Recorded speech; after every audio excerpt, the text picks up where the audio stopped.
이시라.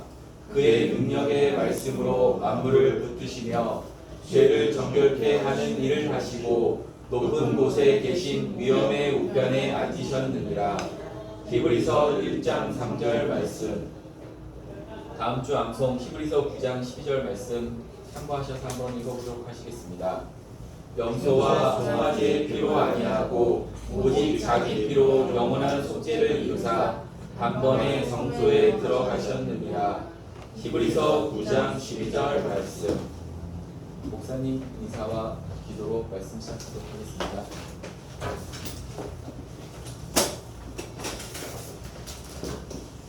한 주간 잘 지내셨나요? 네.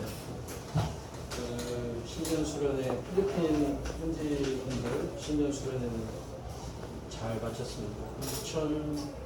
2,100여 명 정도 참석을 했고, 좀 멀리 있는 지역들은 이제 임원들만 오니까 숫자가 이제 그 정도 되더라고요. 근데 저희는 이제 한 180명 정도 참여를 했습니다. 많은 분들이 이제 마음이 각오도 새기고 또 교제도 하고 그랬어요. 이번에 이제 외전 봉사 했거든요. 외전 봉사 했는데 나중에 이제 보고 받아보니까 커피 판 총 매출액이 5만 5천인가 5만 얼마 되더라고요. 그러니까 한 잔에 40페소, 60페소 제일 비싼 게 이제 80페소인데 그래가지고 그 정도 나왔다는 거는요 진짜 많이 팝니다. 계속 줄 서서 마시고, 이번에 이제 오뎅이랑 떡볶이 뭐 이렇게 김밥 뭐 이렇게 만들어서 팔았는데 진짜 한번 보셨어야 돼요. 어마어마하게 사 드시더라고요. 근데 진짜 좋아하더라고요. 그래가지고 목사님들도 이번에 너무 잘 했다고 다음번 학예 수양회 때도 기대하겠다고 부담이 이제 더 많이 되고, 어찌됐건 형제 자매님들이 굉장히 기쁜 마음으로 봉사하고 또 말씀도 배우고 했습니다. 이제 내일부터는 이제 한인 수양회 하는데요. 저희도 새로운 각오를 이렇게 다질 수 있는 시간이 되면 좋겠습니다. 같이 기도하고 말씀 드리겠습니다. 사랑과 은혜가 충만하신 우리 주 아버지 하나님, 저희를 구원하여 주신 은혜 진심으로 감사를 드립니다. 또 2024년 마지막 주일을 허락하여 주신 은혜 진심으로 감사드립니다.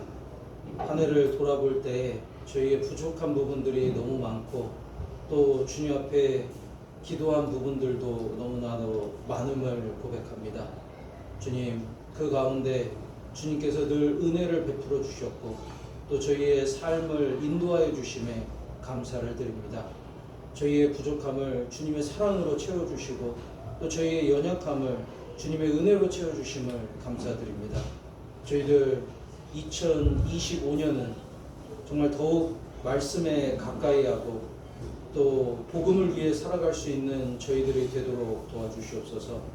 내일부터 진행되는 신년 수련회를 통해서도 저희 마음을 새롭게 해주시고 각오를 다질 수 있도록 도와주시옵소서. 오늘 함께 말씀을 공부하는 가운데서도 주님께서 가르쳐 주시고 저희의 마음을 일깨워 주시옵소서. 모든 것 주님께 의지하오며 예수님의 이름으로 기도드리옵나이다. 아멘. 요한복음 7장을 보시겠습니다. 요한복음 7장 1절 2절 제가 먼저 읽겠습니다. 요한복음 7장 1절 2절입니다. 이후에 예수께서 갈릴리에서 다니시고 유대에서 다니려 아니하시는 유대인들이 죽이려 함이로라. 유대인의 명절인 초막절이 가까운지라. 6절 같이 읽겠습니다. 예수께서 가라사대 내 때는 아직 이르지 아니하였거니와 너희 때는 늘 준비되어 있느니라. 8절 제가 읽겠습니다. 너희는 명절에 올라가라. 나는 내 때가 아직 차지 못하였으니 이 명절에 아직 올라가지 아니하노라. 38절을 같이 읽겠습니다. 나를 믿는 자는 성경의 이름과 같이 그 배에서 생수의 강이 흘러나리라 하시니. 저희가 이제 요한복음을 계속 공부하고 있습니다.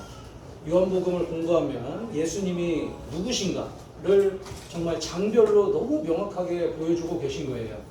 그래서 요한복음 1장은 말씀이 육신이 된 분이시다. 그분이 예수님이시다. 요한복음 2장은 가나안 혼인잔치에 물을 포도주로 바꾸는 일을 통해서 예수님은 우리에게 기쁨을 주시는 분이시다 라는 걸 보여주고, 요한복음 3장은 예수님을 통해서 우리가 거듭날 수 있다. 요한복음 4장은 이 영생하는 샘물이 예수님이시다.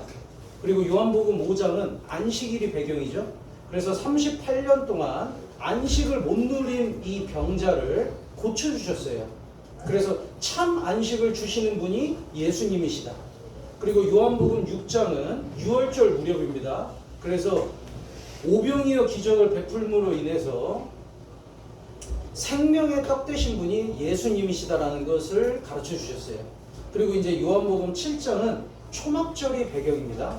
그래서 초막절은 유대인의 3대 절기 중에 하나인데, 이 초막절을 통해서 예수님은 생명의 물이시다라는 것을 가르쳐 주시는 겁니다. 그래서 요한복음 7장 오늘 공부할 차례인데요. 같이 교훈을 받아보고자 합니다. 유대인의 3대 절기가 있어요. 유월절, 오순절, 초막절입니다. 그래서 유월절은 이제 유대인들이 출애굽한 것을 기념하는 절기고, 그리고 오순절, 이 오순절에 성령이 강림하셨죠. 그래서 성령 강림의 그림자입니다. 그리고 초막절은 유대인들이 광야에서 텐트를 치고 살았던 것을 기념하기 위한 절기예요. 그러니까 초막절에는요, 예루살렘으로 모여가지고 멀쩡한 집 놔두고 텐트를 치고 지냅니다. 8일 동안 지내요. 그때 하는 의식이 있습니다. 이 의식이 실로암 연못에서 물을 떠다가 성전에 바치는 거예요. 그러니까 이제 이스라엘 민족이 광야 생활하면서 반석에서 물이 나와가지고 그 물을 마셨잖아요. 그것을 이제 기념하고 또 풍요를 기념하는 겁니다. 그리고 이제 여인의 뜰에 횃불을 밝혀요. 그러니까 초막절 하면은 물과 불입니다. 근데 이제 우리가 요한복음을 자세히 공부해 보면 알 수 있는 게, 절기별로 예수님께서 주시는 교훈들이 다 그 절기에 맞춰서 교훈을 가르쳐 주시는 거예요.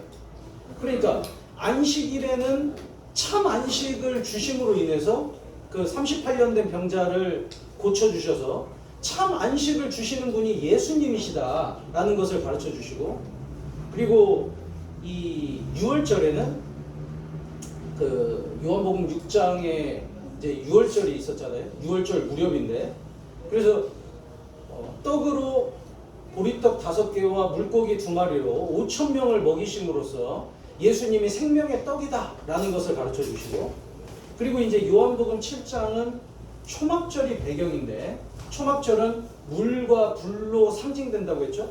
그래서 예수님이 이 주실 성령, 그래서 성령을 받으면 생수의 강이 흘러넘친다 라는 것을 가르쳐 주시는 겁니다. 그래서 이 절기들을 통해서 가장 와닿을 수 있도록 이 교훈을 주시는 거예요. 그래서 38절에 나를 믿는 자는 성경의 이름과 같이 그 배에서 생수의 강이 흘러나리라 하시니, 그래서 이 생수의 강이 무엇을 얘기하는 거냐? 성령님을 가리킨다고 했습니다. 그 다음 구절, 이는 그를 믿는 자의 받을 성령을 가리켜 말씀하신 것이라. 그래서 예수님께서 우리 죄를 다 용서하셨다는 것을 믿는 그 순간, 성령님이 우리 영혼 가운데 들어오셔서 그걸 진짜 믿어지게끔 도와주시는 거잖아요. 그래서 성령님이 우리 안에 내주하시게 되는 겁니다. 그래서 이 성령을 받은 사람은요, 진리에 대한 갈급함이 이제 해갈이 된 거예요. 이 구원받기 전에는 이 교회 저 교회 여기 다녀보고 저기 다녀보고 이 책 읽어보고 저 책 읽어봐서 어떤 진리를 찾아보려고 갈급하거든요. 그래도 목마른 거예요. 그런데 구원을 받고 성령을 진짜 받으면, 진짜 구원을 받으면 이제 영혼에 대한 갈급이 해결이 됩니다. 아, 내가 이제 언제 죽어도 천국 갈 수 있는 큰 확신 가운데 살아가기 때문에 흔들림이 없어요. 이제 구원에 대한 갈급함은 더 이상 없는 거예요. 나 언제 죽어도 구원 받았기 때문에 천국 간다. 죄 용서 너무나도 확실하기 때문에 내가 좀 부족하다 하더라도 천국 가는 데에는 문제가 없다. 확실해집니다. 그래서 이 생수의 강이 배에서 흘러날 거다. 이제 오늘 배우고자 하는 교훈들은 조금씩 읽어보면서 공부를 해보겠습니다. 7장 1절에 예수님이 나는 생명의 떡이다. 나는 생수의 강이다. 자기를 말씀하심에도 불구하고 유대인들, 특히 종교 지도자들은 예수님을 믿고 싶어 하지 않았습니다. 오히려 죽이고자 했어요. 1절에 보시면 이후에 예수께서 갈릴리에서 다니시고 유대에서 다니려 아니하시면 유대인들이 죽이려 함이로라. 이 유대인들, 특히 종교 지도자들이 왜 예수님을 죽이려고 했냐? 여기 이유가 나옵니다. 7절에 세상이 너희를 미워하지 못하되 나를 미워하느니 이는 내가 세상의 행사를 악하다 증거합니다. 예수님이 그때 당시에 유대인들, 특히 종교가들을 보면서 너희들은 악하다라고 증거했기 때문에 그들은 예수님을 미워했어요. 그리고 심지어는 예수님을 죽이기를 원했습니다. 이게 진짜 악한 거예요. 왜냐하면 악한 사람한테 악하다라고 말씀하셨다면은 정상적인 반응이 어떻게 나와야 할까요? 맞습니다. 저는 악합니다. 어떻게 해야 선해질 수 있을까요? 어떻게 해야 구원받을 수 있을까요? 그게 정상적인 겸손한 그리고 정직한 반응인 거예요. 그런데 자기들이 악한 것은 인정하지 않고 오히려 예수님을 죽이고자 했습니다. 이게 더 악한 거예요. 자기의 악함은 인정하기 싫으니까 예수님이 악하다고, 예수님이 잘못됐다고 뒤집어 씌워가지고 오히려 예수님을 핍박합니다. 여기 본문이니까 잡으시고 누가복음 11장을 보시겠습니다. 누가복음 11장 43절. 여기 이제 예수님께서 종교가들을 신랄하게 비판하십니다. 43절에 화 있을진저. 이 말은 너희들 지옥 간다라는 거예요. 너희 바리새인이요. 그때 당시에 세리나 창녀나 그런 사람들한테 화 있을진저 너희 지옥 간다라고 했으면 이해가 될 텐데 바리새인들은 지금으로 따지면 목사고 신부급이거든요. 그런데 화 있을진저 너희 바리새인이요 너희가 회당의 높은 자리와 시장에서 문안받는 것을 기뻐하는도다. 사람들한테 추앙받는 것은 기뻐하면서 정말 하나님을 올바르게 섬기는 건 아니다. 그래서 지옥 간다 라고 하니까 45절에 한 율법사가 예수께 대답하여 가로되 선생님 이렇게 말씀하시니 우리까지 모욕하시니. 그렇게 말씀하시면 바리새인뿐만이 아니라 율법사인 저희들도 모욕하는 겁니다. 예수님이 절대 뜻을 굽히지 않았습니다. 그러니까 세상이 악하다, 너희들 악하다라고 하니까 미움을 받으신 거예요. 근데 참 이들이 진짜 악하죠. 자기의 죄를 회개하지는 못할 망정 오히려 그것을 말씀하시는 예수님을 죽이려고 하는 거예요. 그러니까 이 한자성어에 적반하장이라고 있잖아요. 그러니까 잘못한 뜻이 뭐냐면 잘못한 사람이 화를 낸다 이거죠. 전문 용어로는 방귀 낀 사람이 성낸다. 너무 우리나라 속담은요 마음에 팍팍 와닿게 진짜 잘 만들어 놓으셨어요. 방귀 꼈는데 그러면 아 죄송합니다 제가 실수했네요 그러면 될 건데 괜히 화를 냅니다. 아 이게 뭐라고 말하고 자기가 화를 막 내요. 자기가 잘못했으면 아유 제가 잘못했습니다 다음부터는 안 그러게 좀 도와주세요 겸손하게 얘기하면 되는 거거든요. 아무도 뭐라고 안 해요. 오히려 도와줘요. 그런데 그거를 인정하기 싫으니까 자기 자존심 때문에 오히려 다른 모든 사람들을 잘못했다고 비난합니다. 그게 인간의 본성이에요. 한 남자가 길을 가고 있었습니다. 다른 사람 발을 밟았어요. 그러면 아유 죄송합니다. 제가 실수했네요. 하면 되잖아요. 그런데 아유 왜 발을 거기다 대고 있어가지고 내가 발을 밟게 만드냐고. 참 사람 참 적반하장이잖아요. 잘못한 사람이 성을 내고 있잖아요. 아담도 그랬습니다. 아담이 죄를 지었잖아요. 불순종했잖아요. 선악과 따먹었잖아요. 근데 하나님이 아담을 부르실 때 네가 정말 선악과 따먹었냐고 하니까 하나님이 주신 하와, 그 하와 때문에 내가 따먹게 된 거 아닙니까? 그러니까 하와 탓이고 결국엔 하나님 탓입니다. 남 탓하고 있죠. 하와에게도 정말 선악과 따먹었냐 말씀하시니까 하나님이 만드신 뱀이 나를 꼬드겨가지고 내가 먹게 된 거 아닙니까? 결국엔 자기 자유의지를 이용해서 자기가 먹게 됐음에도 불구하고 하나님이 주신 이브 때문에, 하나님이 만든 이 마귀 때문에 내가 죄를 짓게 된 겁니다. 하나님 탓입니다. 라고 돌립니다. 적반하장이죠. 예수님이 죄를 지적했을 때 맞습니다. 저는 죄인입니다. 착하게 살고 싶지만 잘 안 됩니다. 어떻게 하면 죄를 용서받고 천국 갈 수 있을까요? 겸손하게 예수님 앞에 회개했어야 했는데 오히려 그렇게 말하는 예수님을 죽이려고 합니다. 그렇게 말하는 우리를 모욕함입니다. 요한복음 9장을 보시겠습니다. 요한복음 9장 39절.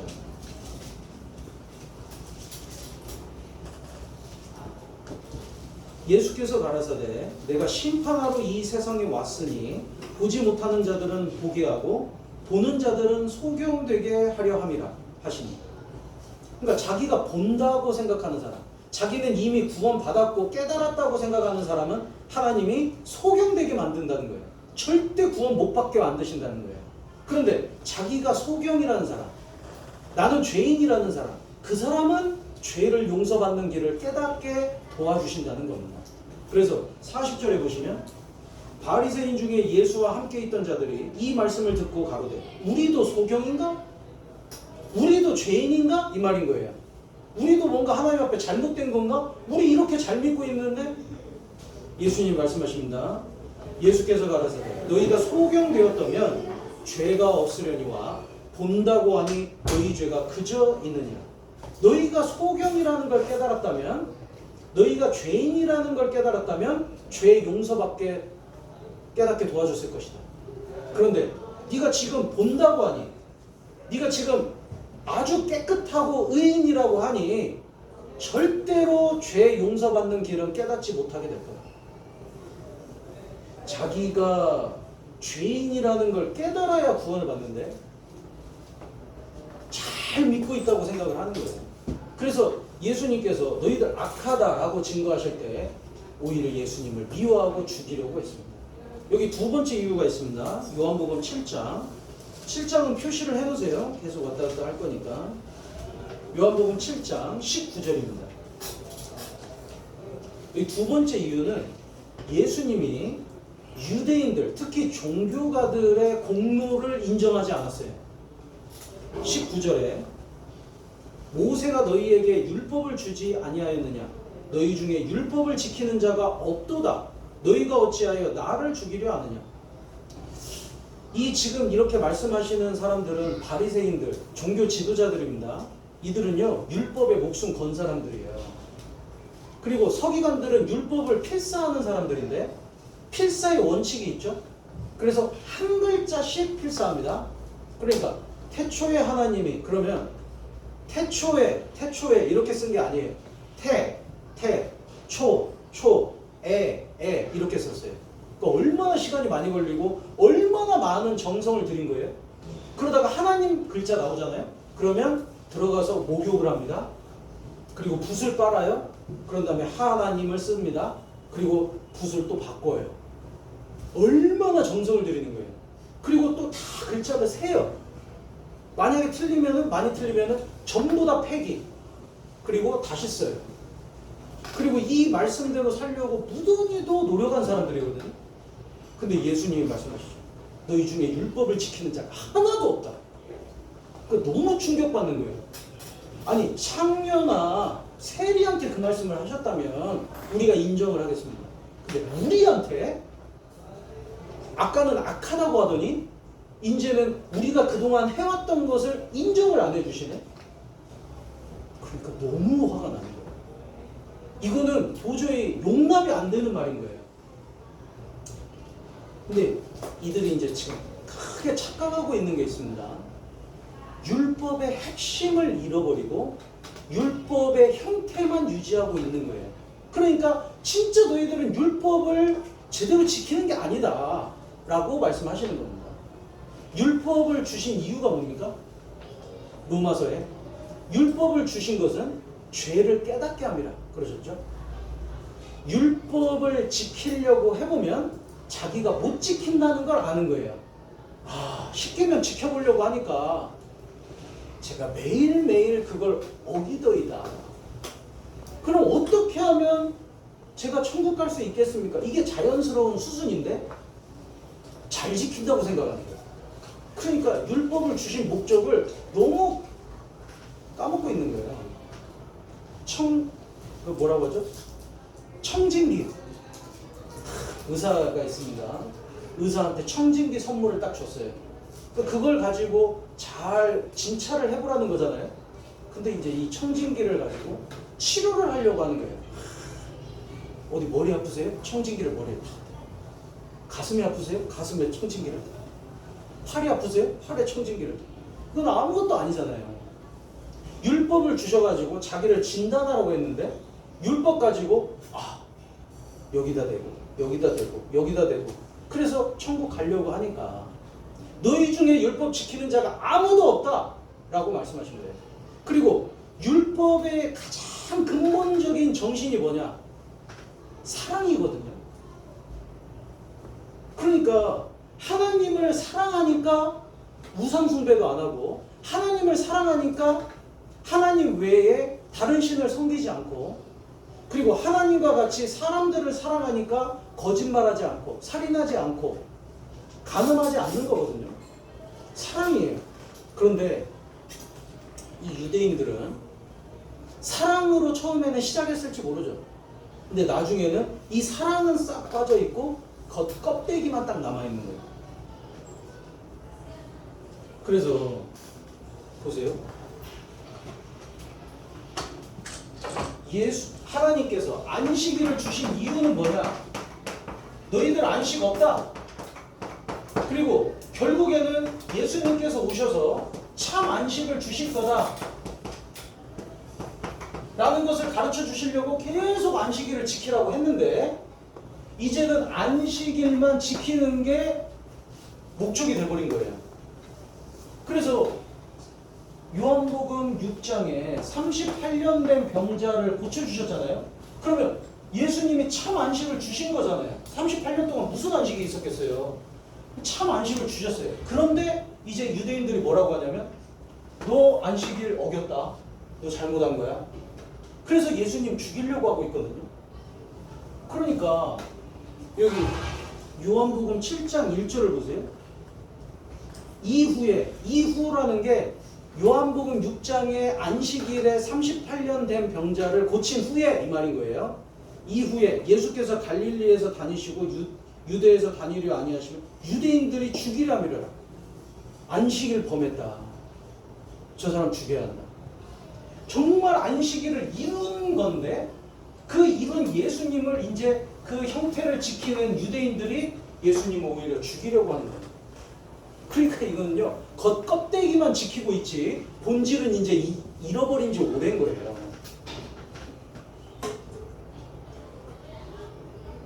그래서 요한복음 7장 21절에 이렇게 말씀하셨죠. 22절 보시면은 이게 이제 그 말입니다. 모세가 너희에게 할례를 주었으니 그러나 할례는 모세에게서 난 것이 아니요 조상들에게서 난 것이라. 그러므로 너희가 안식일에도 사람에게 할례를 주느니라. 모세의 율법을 폐하지 아니하려고 사람이 안식일에도 할례를 받는 일이 있거든 내가 안식일에 사람의 전신을 건정케 한 것으로 너희가 나를 노여워하느냐. 이게 무슨 말이냐면 할례는 아브라함에게 주어진 거예요. 아브라함 한참 후에 모세에게 안식일 지키라는 율례가 주어진 겁니다. 그러니까 할례가 먼저잖아요. 아브라함이 먼저잖아요. 그러니까 할례는 8일 만에 받는 건데 8일째가 안식일이면 안식일을 범하는 한이 있더라도 할례를 줬거든요. 그러니까 예수님이 말씀하시는 게 이게 먼저니까 이게 더 중요하다고 생각하니까 너희들도 안식일임에도 불구하고 안식일에 할례를 주는 거 아니냐. 뭐가 더 중요하냐? 너희들 안식일의 목적이 참 안식을 주려고 내가 온다는 얘긴데 진짜 참 안식을 줬는데 뭐가 문제냐라고 말씀하시는 거예요. 이해되시나요? 이해되시죠? 그러니까 이스라엘 민족은요 본질은 잃어버리고 이제 형태만 지키는 상태가 된 겁니다. 그래서 하나님을 섬긴다고 만든 룰이 하나님보다 더 중요해져 버린 거예요. 자신이 세운 룰을 지키는 게 하나님의 뜻을 행하는 것보다 더 중요해져 버렸습니다. 자신들이 만든 유전이 하나님의 말씀보다도 더 중요해져 버렸어요. 그래서 주객이 전도된 거죠. 오늘 한자가 많이 나오네요. 주객 전도. 주객 전도라는 말이 손님과 주인이 바뀌었다 이 말이죠. 그러니까 주인이 이렇게 해야 하는데 손님이 나서가지고 주인을 막 이렇게 하라고 하네. 주객이 전도된 거예요. 정말 중요한 거하고 별로 중요하지 않은 게 바뀐 거예요. 제가 이 주객 전도를 이제 영어로 찾아보니까 거기에 해당되는 말이 The tail wags the dog 그러더라고요. 그러니까 개가 꼬리를 흔들잖아요. 근데 꼬리가 개를 막 흔드는 거예요. 그러니까 이게 완전히 바뀐 거죠. 꼬리 주제에 개를 막 흔들고 있네. 이 인도에 한 왕이 있었습니다. 자기 사랑하는 왕비가 죽었어요. 그래서 무덤을 만들었어요. 근데 무덤이 너무 볼품이 없어 보여요. 그래서 옆에다가 아주 멋지게 자기 동상을 하나 딱 만들었습니다. 그리고 거할 수 있는 아주 멋진 집도 만들었어요. 그리고 이걸 보호하려고 아주 멋진 성으로 이렇게 딱 둘러쌌어요. 그러고 나서 딱 보니까 너무 멋있는 거예요. 멋진 동상, 멋진 집, 멋진 성곽. 그러고 보니까 가운데 있는 이 무덤만 너무 볼품이 없어요. 그래서 명령합니다. 이 무덤 치워. 없애. 이게 뭐예요? 주객이 전도된 거예요. 왜 이걸 시작한 거예요? 자기가 사랑하는 왕비를 기리기 위해서 무덤을 만들었는데 다 만들어 놓고 보니까 이게 제일 볼품이 없네? 이걸 없애요.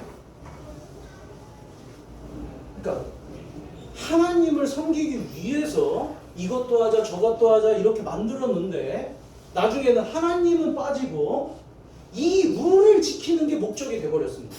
안식일 지키는 게 목적이 됐어요. 자기들이 만든 전통을 지키는 게 하나님 말씀 지키는 것보다 더 우선시 됐어요. 지금 그러고 있는 교단들 많죠. 카톨릭에는 뭐 무슨 피에스타 뭐 굉장히 많습니다. 제가 상담할 때요 진짜 어려운 게 그 사람이 만든 유전을 말씀보다도 더 우선시하는 사람은 상담이 진짜 어렵더라고요. 말씀은 이렇게 돼 있습니다 얘기해도요 자기는 교회에서 그렇게 안 배웠대. 그럼 말씀에 그렇게 안 돼 있는데요 아예 우리 목사님이 그렇게 얘기 안 했대.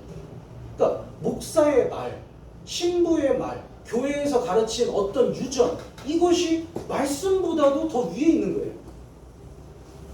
아니 말씀을 지키려고 그런 것들을 처음에는 만들었을 텐데 이제는 그것이 하나님보다 더 위에 있습니다. 그래서 그것을 지키기 위해서 오히려 하나님을 대적하는 일이 생기는 거예요. 마가복음 7장을 보시겠습니다. 마가복음 7장 6절입니다.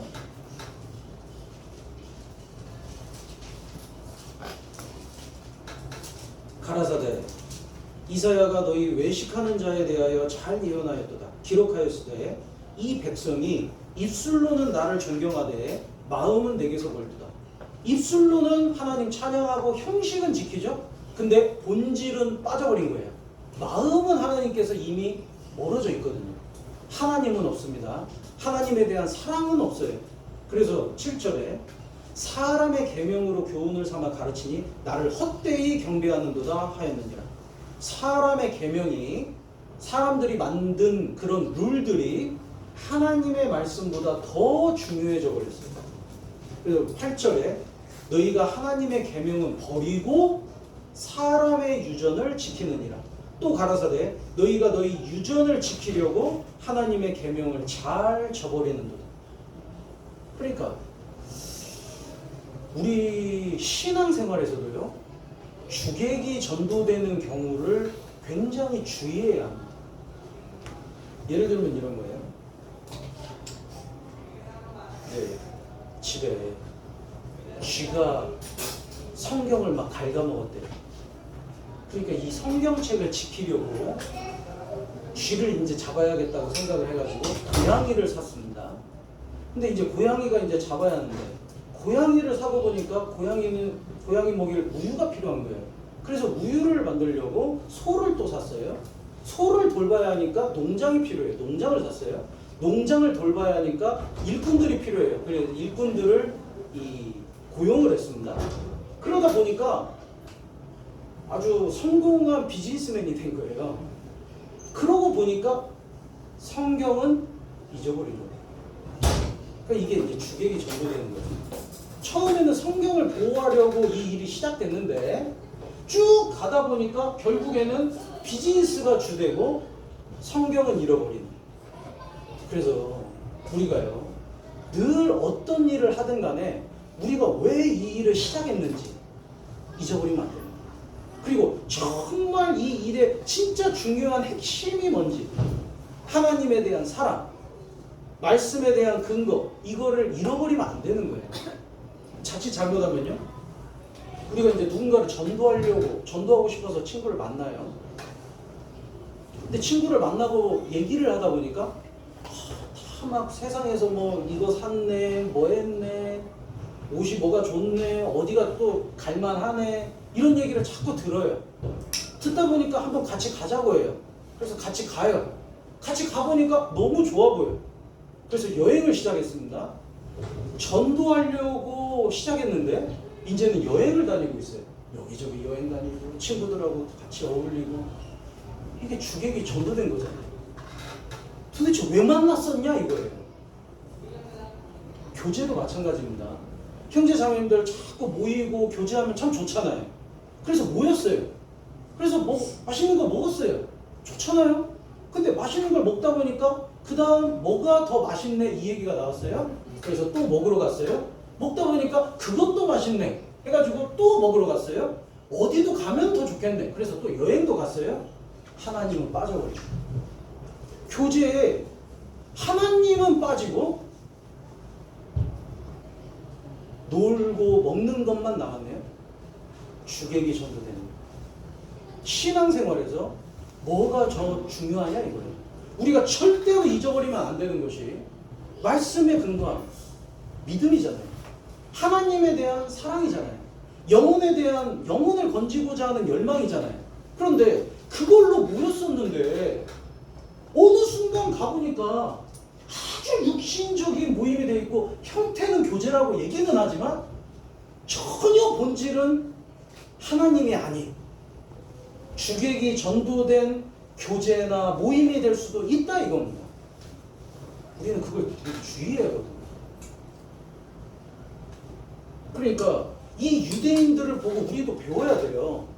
우리의 신앙생활이 어떤지, 정말 하나님에 대한 첫사랑을 간직하고 이 일을 하고 있는지, 정말 구원받은 그 감사함 때문에 내가 지금 주님을 위해서 이걸 하고 있는지, 아니면 어떤 형태만 지키고 유지하고 있는지, 완전히 변질이 되고 있는지, 주의해야 하는 겁니다.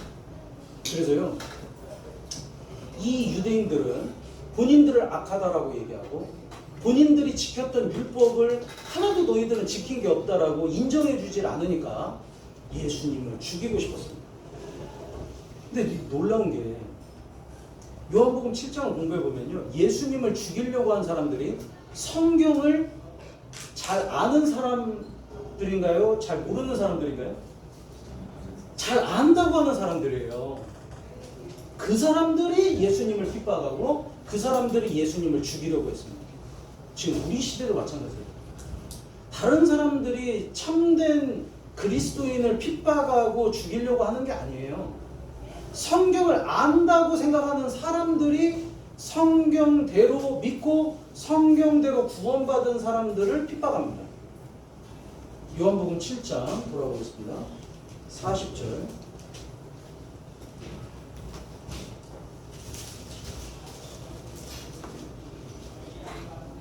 요한복음 7장 40절에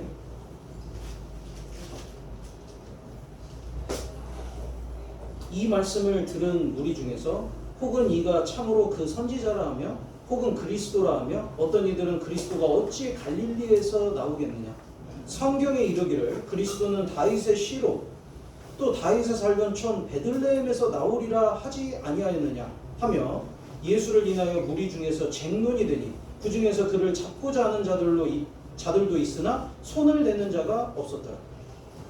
그러니까 유대인들 사이에서요, 예수님은 이미 유명해지셨습니다. 오병이어 기적도 행하셨죠. 가나안 혼인잔치에서 물을 포도주로 바꾸게 하셨죠. 병자를 일으켜 세워주셨죠. 그러니까 이제 다들 예수님이 도대체 누구냐 서로 막 토론을 하는 거예요. 어떤 이는 이 선지자다, 어떤 이는 그리스도다 믿는 거죠. 근데 어떤 이는 예수님이 사람들을 속인다 라고 얘기합니다. 여기 12절에 보면 예수께 대하여 무리 중에서 수군거림이 많아 혹은 좋은 사람이라 하며 혹은 아니라 무리를 미혹하게 한다 하나. 그러니까 예수님이 사람들을 현혹시켜가지고 이 자기를 따르게 만드는 거다. 별 얘기가 이제 다 있었어요. 근데 예수님에 대해서 이 악랄하게 이야기하는 사람들은 다 자기 나름대로 성경을 알고 있다고 생각하는 사람들입니다. 여기 보세요. 41절에 그리스도가 어찌 갈릴리에서 나오겠느냐. 42절에 성경에 보면 미가서에 그리스도가 베들레헴에서 태어난다고 했어요. 에레미야서에 보면은 이 그리스도가 다윗의 씨로 온다고 했어요. 그러니까 다윗의 씨로 온다고 했고 베들레헴에서 난다고 했는데 예수님이 그러냐? 라고 얘기하는 거예요. 근데 예수님이 베들레헴에서 나셨거든요. 그리고 예수님이 다윗의 씨로 오셨거든요. 근데 그거 안 알아보는 거예요. 그거 알아볼 마음 없어요. 그냥 예수님 비난하고 싶어요. 그러니까 갈릴리에서 어찌 그리스도가 나오겠느냐, 그리고 베들레헴 다윗의 씨 그게 되겠냐? 근데 예수님이 그대로 오셨음에도 불구하고 이들은 들어보려고도 안 했습니다. 알아보려고도 안 했어요. 무조건 비난하는 거예요. 근데 여기 예수님을 잡으러 갔던 하속들은 놀라워합니다. 45절에 보세요. 하속들이 대제사장들과 바리새인들에게로 오니 저희가 묻되 어찌하여 잡아오지 아니하였느냐. 그러니까 바리새인들이나 제사장들이 예수님 잡아오라고 이 종들을 보냈습니다. 근데 말씀을 듣다 보니까 너무 좋은 거예요. 그러니까 잡기는커녕 말씀 잘 듣고 돌아온 거예요. 46절에 하속들이 대답하되 그 사람의 말하는 것처럼 말한 사람은 이때까지 없었나이다 하니 바리새인들이 대답하되 너희도 미혹되었느냐? 이거는 진짜 악한 거예요. 보세요. 47절에 그러니까 이때까지 이런 말씀은 없었습니다. 말씀이 너무 좋습니다. 진짜 성경을 꿰뚫는 말씀입니다. 이 성경을 쓰신 분이 하시는 말씀 같아요. 하나님 같아요. 너무 놀라워하고 있잖아요. 그러면 뭐라고 해야 할까요? 뭐라고 하셨는데? 나도 듣고 싶다. 뭐라고 하셨는데? 뭐라고 가르치든 이게 정상적인 반응이잖아요. 근데 듣고 싶은 마음 없어요. 예수님에 대해서 제대로 알아보고 싶은 마음 없어요. 그래서 너희도 미혹되었느냐? 너희도 속은 거다. 근데 더 웃긴 구절은 48절입니다. 제가 이 48절을 묵상하면 할수록 너무 웃긴 말인 거예요. 같이 읽어보겠습니다. 당국자들이나 바리새인 중에 그를 믿는 이가 있느냐? 네. 뭐라고 했어야 할까요? 이게 성경에 근거해서 맞냐 틀리냐 이렇게 봐야 하잖아요. 근데 성경에 근거한 진리냐 아니냐는 중요하지 않아요. 당국자들이나 바리새인 중에 그를 믿는 사람이 있냐? 권세 있고 돈 많은 사람들은 다 안 믿는다. 많은 사람들이 그를 안 믿는다. 그러니까 그 사람은 틀린 거다. 이게 얼마나 웃긴 얘기예요. 예를 들어 보겠습니다. 이 티셔츠가 깨끗한가요? 더러운가요? 물어봤어요. 그랬더니 대답이 이건 나이키입니다.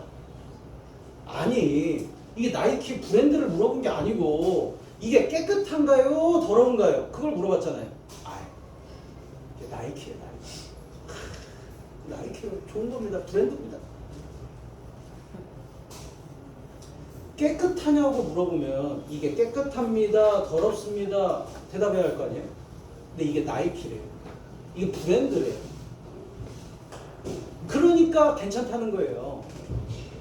예수님에 대해서 얘기할 때 많은 사람들이 그쪽 편에 서느냐? 아니지 않느냐? 그러니까 틀린 거다. 이거는 너무 위험한 발상이에요. 너무 웃긴 발상이에요. 아무리 많은 사람들이 서 있어도 그것이 성경에 틀리면 틀린 거잖아요. 아무리 적은 사람이 이쪽 편에 서 있어도 그것이 성경대로 맞는 진리고 하나님 편이라면 그게 맞는 거잖아요. 근데 그런 거 필요 없습니다. 당국자들 중에서나 바리새인 중에서나 많은 사람들이 그쪽 편에 서 있냐? 아니지 않냐? 그러니까 틀린 거다.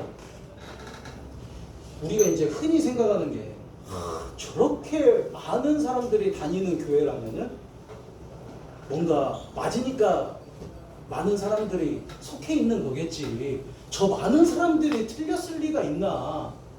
이렇게 생각하잖아요. 그게 되게 위험한 발상인 거예요. 이게 이제 다수결의 위험이거든요. 많은 사람들이 따르면 그게 맞는 거냐? 성경은 절대 아니라고 했습니다. 요한복음 9장을 보시겠습니다.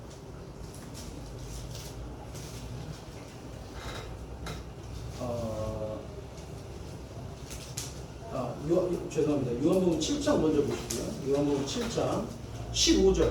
그러니까 이 성경을 안다고 생각하는 종교가들은요, 자기들이 안다고 생각하니까 예수님을 무시하는 거예요. 15절에 보시면 유대인들이 기이 여겨 가로되 이 사람은 배우지 아니하였거늘 어떻게 글을 아느냐? 단순히 글을 아는 게 아니라 그 당시에는 이제 랍비에게 배워가지고 가르치는 문화니까 배우지도 않았고, 그런데 어떻게 성경을 가르치느냐? 글도 모를 텐데 어떻게 가르치느냐? 글을 주신 분이 예수님입니다. 성경을 주신 분이 예수님이에요. 그런데 예수님이 누군지, 자기가 누군지 아무것도 몰라요. 그러니까 자기의 이 기득권을 유지하고 싶은 마음에 예수님을 비난하고, 그리고 예수님에 대해서 알아보거나 예수님의 말씀을 들어볼 마음이 전혀 없습니다. 오히려 그냥 무작정 비난하는 거예요. 지금 우리 시대도 마찬가지잖아요. 정말 하나님 뜻대로 올바르게 믿는 거냐, 성경에 근거한 거냐, 이런 거 알아볼 마음 없습니다. 거기 이상한 데래? 그러면 이상한 데래. 여기 많이 다닌데? 그럼 여기가 맞는 거래. 얼마나 웃긴 얘기예요. 성경적으로 올바른지 아닌지를 우리는 반드시 가늠해봐야 합니다. 그러니까 기준이 다수결이 아니라 성경이어야 돼요. 그렇잖아요. 다수결의 의견에 따라서 빌라도가 예수님 십자가에 못 박아 죽였죠. 빌라도는요, 예수님 죄 없는 거 알았습니다. 그런데 하도 많은 사람들이 십자가에 못 박으시오 하니까 다수의 의견을 그냥 따랐어요. 비겁한 거죠. 용기가 없었어요. 지금 우리 시대에도 우리가 이제 비겁해지잖아요. 그러면 많은 사람들이 이게 맞대라고 하면 거기 따라갑니다. 거기에 끝까지 서가지고 성경에는 그렇지 않아, 이렇게 용기 있게 말할 사람이 필요한 거예요. 사도행전 27장을 보시겠습니다. 사도행전 27장. 사도행전 27장 10절. 여기 이제 배경이 어떻게 되냐면 바울이 잡혀가지고 죄수로서 로마에 이송이 됩니다. 그때 바울은 이미 알고 있었어요. 이 배 타고 나가면 배 파손될 거고 사람들 굉장히 위험해집니다. 그러니까 가면 안 됩니다. 라고 했는데 백부장이 다수의 의견을 따릅니다. 여기 10절에 보면 바울이 이제 이렇게 얘기합니다. 말하되 여러분이요, 내가 보니 이번 행선이 하물과 배만 아니라 우리 생명에도 타격과 많은 손해가 있으리라 하되, 백부장이 선장과 선주의 말을 바울의 말보다 더 믿더라. 선장과 선주 뿐만이 아니라 선원들도 쭉 얘기했을 거 아니에요. 아이, 이 정도 날씨면 괜찮습니다. 전혀 문제 없어요. 저희만 믿으십시오. 그러니까 백부장이 그럼 가자. 여기 대부분이 다 괜찮대잖아. 결과는 뭡니까? 바울이 맞았잖아요. 그래서 배나 화물 다 잃고 거의 죽을 지경 됐는데 하나님의 은혜로 살잖아요. 사도행전 24장을 보시겠습니다. 1절에 보시면은 닷새 후에 대제사장 아나니아가 어떤 장로들과 한 병사 더둘로와 함께 내려와서 총독 앞에서 바울을 고소하니라. 바울이 부름에 더둘로가 송사하여 가로되, 그러니까 이제 벨릭스 각하 앞에서요, 대제사장 아나니아가 장로들, 그리고 여기 이제 변사라고 돼 있죠. 변사라는 거 문병가 아니면 뭐 변호사 이런 겁니다. 이제 더둘로를 데리고 와가지고, 여기는 군중이죠. 여기는 숫자가 많습니다. 그리고 바울 혼자예요. 근데 이제 여기 뭐라고 하냐면 5절에 변사 더둘로가 얘기하는 겁니다. 우리가 보니 이 사람은 연병이라. 천하에 퍼진 유대인을 다 소욕해 하는 자요 나사렛 이단의 괴수라. 여기 우리가 보니라고 되어 있죠. 우리가 보니. 군중인 거예요. 우리가 볼 때에는 여기 뭐라고 했어야 돼요? 성경에 근거해서 이런 게 잘못됐습니다. 이렇게 잘못 가르칩니다. 이러면 이해가 될 텐데, 우리가 볼 때에는, 우리 많은 사람들이 볼 때에는 그 이단입니다. 연병입니다. 연병이라는 건 전염병이다 이거거든요. 막 퍼뜨립니다. 사람들이 미혹돼가지고요, 막 따라다녀요. 삶이 막 바뀌어요. 우리가 가르치는 게 틀리대요. 이렇게 얘기하는 거예요. 그러니까 비난하죠. 지금 우리 시대에도요, 우리 교회도 얼마나 오해를 많이 받아요. 성경에 근거해서 이런 게 틀리다라고 얘기한다면 얼마든지 받아들일 수 있을 거예요. 그런데 알아볼 마음 없습니다. 들을 마음 없어요. 그냥 잘못했대. 우리가 보니 거기는 연병이다. 나사렛 이단의 괴수다. 사람들이 거기 교회로 옮긴다. 삶이 바뀐다. 다른 얘기한다. 그러니까 무턱대고 알아볼 마음 없이 비난하고 죽이려는 사람 많습니다. 우리는요, 정말 진리편에 서야 하는 거예요. 많은 대중편에 설 게 아니고, 내가 외롭더라도, 내가 혹 손해를 보고 핍박을 받는다 하더라도 하나님 편에, 성경 편에, 진리 편에 서야 하는 거예요. 그게 하나님이 기뻐하시는 거예요. 그래서요, 다수보다도 정답을 알고 있는 한 사람이 중요한 거예요. 그렇잖아요.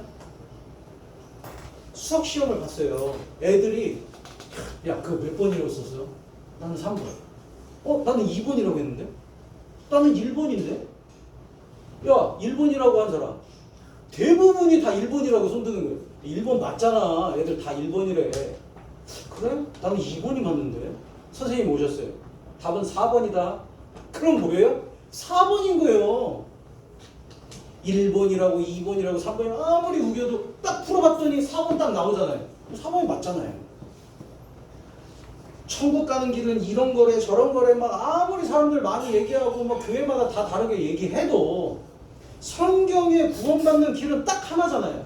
예수 그리스도 통해서 영원한 죄사함 깨닫지 못하면 누구도 구원받을 수 없는 거잖아요. 그러니까 많은 사람들의 의견이 중요한 게 아니고 정답을 알고 있는 한 사람이 중요한 거예요. 다니엘서를 읽어보면요, 바벨론의 느부갓네살 왕이 자기 꿈 알아내고 해석하라고 얘기하거든요. 아무도 몰라요. 그러니까 화나가지고 다 죽이라고 하잖아요. 박사와 술객들 다 죽여라. 그런데 거기에 뭐라고 되어 있습니까? 우리가 한 사람을 얻었습니다. 다니엘입니다. 다니엘이 딱 와가지고 꿈은 이런 꿈 꿨고 그 뜻은 이겁니다 하면서 쫙 풀어주니까 죽이려고 했던 사람들 다 살려주잖아요. 그러니까 이 많은 사람들이 필요한 게 아니에요. 정답을 알고 있는 다니엘 한 사람이 다 살렸습니다. 지금 우리 시대에도요. 정말 참된 구원을 깨달은 한 사람이 한 가족들을 다 구원시키는 거예요. 진짜 구원받은 사람이 한 마을을 구원시키고 한 섬을 구원시키고 한 나라를 구원시키는 거예요. 바꿔 말하면 정말 구원받은 사람 한 사람이 없으면 그 가족들이 어떻게 구원을 받는 거예요? 한 사람이 없어서 다 망해가는 거예요. 정답을 알고 있는 한 사람이 중요하다 이거. 근데 참 놀라운 게 요한복음 7장 보시겠습니다. 요한복음 7장. 이들은 들을 마음이 없어요. 요한복음 7장 50절에 보면 니고데모는 그나마 합리적인 사람입니다. 이성적인 사람이에요. 그래서 50절에 그 중에 한 사람 곧 전에 예수께 왔던 요한복음 3장에 니고데모가 찾아왔었죠. 니고데모가 저희에게 말하되, 자, 이 요한복음 3장에는 니고데모가 언제 예수님 찾아왔죠? 밤중입니다. 밤중에. 그죠? 그러니까 사람들 이목이 두려워가지고 밤중에 찾아왔어요. 근데 예수님하고 얘기하고 나니까 이제 요한복음 7장에서는 더 담대해졌어요. 사람들 앞에서 이제 대놓고 뭐라고 하냐면 51절에 우리 율법은 사람의 말을 듣고 그 행한 것을 알기 전에 판결하느냐? 들어보지도 않고 어떻게 미혹됐다라고 얘기하고 많은 사람들이 그쪽 편에 서지 않았다고 해가지고 예수님 이상하다고 얘기할 수 있느냐? 들어봐야 할 거 아니냐? 하는 거 봐야 할 거 아니냐? 합리적이죠. 그러니까 니고데모는요, 자기의 기득권이나 자기의 권위를 내세운 게 아니고 정말 진리대로 찾아보려고 했던 사람인 거예요. 그런데 보세요. 52절에 저희가 대답하여 가로되 너도 갈릴리에서 왔느냐? 상고하여 보라. 갈릴리에서는 선지자가 나지 못하느니라 하였더라.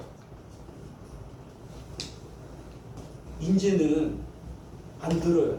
그리고 더 나아가서 거짓말까지 합니다. 갈릴리에서는 선지자가 나지 못하느니라. 갈릴리에서 선지자가 났거든요. 요나도 났고 아모스도 갈릴리 이 태생 선지자고 뭐 이제 있는데 이제는 말도 바꿔가지고 예수님을 비난하고 싶은 거예요. 그래서 거짓말까지 합니다. 사실이 아닌 것까지 이야기해서 예수님을 깎아내리는 거예요. 그리고 그 편에 서는 사람들도 비난하는 거예요. 그러니까 우리가 이제 주의해야 할게요. 진짜 진리 편에 서서 진리를 위해서 싸우려고 하는 사람이라면 진짜 진리를 공부해야 돼요. 성경을 모르는데 어떻게 성경 편에 서요? 성경을 모르는데 어떻게 성경을 가지고 싸울 수가 있어요? 그러니까 성경편에 설려고 하는 사람들은 성경을 진짜 공부를 해야 합니다. 그러니까 이 유대인들은요, 듣고 싶은 마음도 없고, 그리고 이제 거짓말까지 오히려 덧붙여가지고 예수님을 비난하고 니고데모까지 이제 비난합니다. 요한복음 11장 47절 48절 보시면 이렇게 하는 데에는 이유가 있어요. 악하다라고도 얘기했죠. 그리고 그들의 공로도 인정하지 않았죠. 율법도 안 지켰다고 했죠. 그런데 이제 더 근본적인 이유가 있습니다. 47절. 이에 대제사장들과 바리새인들이 공회를 모으고 가로되 이 사람이 많은 표적을 행하니 우리가 어떻게 하겠느냐. 만일 저를 이대로 두면 모든 사람이 저를 믿을 것이요 그리고 로마인들이 와서 우리 땅과 민족을 빼앗아가리라 하니. 그러니까 대제사장과 이 유대 종교가들의 목적이 뭐냐. 자기들의 사람들이 하나님을 올바르게 믿고 정말 죄를 용서받아서 천국 가는 게 목적이 아니에요. 자기들을 따르게 하고 자기들에게 뭔가를 바치기, 자기들의 어떤 권리, 기득권을 유지하는 게 목적이지 올바른 믿음을 갖게 되느냐는 관심 받기. 그러니까 예수님을 따라가면 얼마나 좋은 거예요? 제대로 믿게 되는 거잖아요. 근데 그게 오히려 걱정되는 겁니다. 그걸 시기 질투하고 이렇게 예수님을 많이 따라가는데 어떻게 되겠느냐. 그러니까 예수님이 올바른 그리스도냐 아니냐 이거는 중요한 게 아니야. 그대로 냅뒀다가는 우리 밥그릇 다 떨어질 판이야. 예수님 죽여야 돼. 지금 우리 기독교도 그런 이 모습이 많죠. 올바르게 믿으려고 하는 사람 교세가 점점 커지잖아요. 그러면 우리 교인들 다 빼가네. 이거 안 되겠는데? 2단이라는 프레임 딱 씌워가지고 처단해. 실제로 그런 일이 있거든요. 증거도 있거든요. 그러니까 성경은 더 이상 중요한 게 아닌 게 됩니다. 하나님의 뜻이냐 아니냐. 내가 정말 데리고 있는 이 성도들이 정말 하나님을 올바르게 믿고 구원을 받고 이거는 관심이 없어요. 내 밥그릇 제대로 지킬 수 있느냐 없느냐. 이걸 위해서 올바르게 믿는 사람들을 과감하게 비난하고 주의까지 하는 게 기독교의 역사였습니다. 그러니까 정말로 진리편에 사는 사람들은요, 온갖 핍박과 오해를 받을지언정 정말 진리를 지키기 위해서 싸우는 거예요. 그렇잖아요. 그리고 시간이 다 됐습니다. 여기 요한복음 7장 돌아오겠습니다.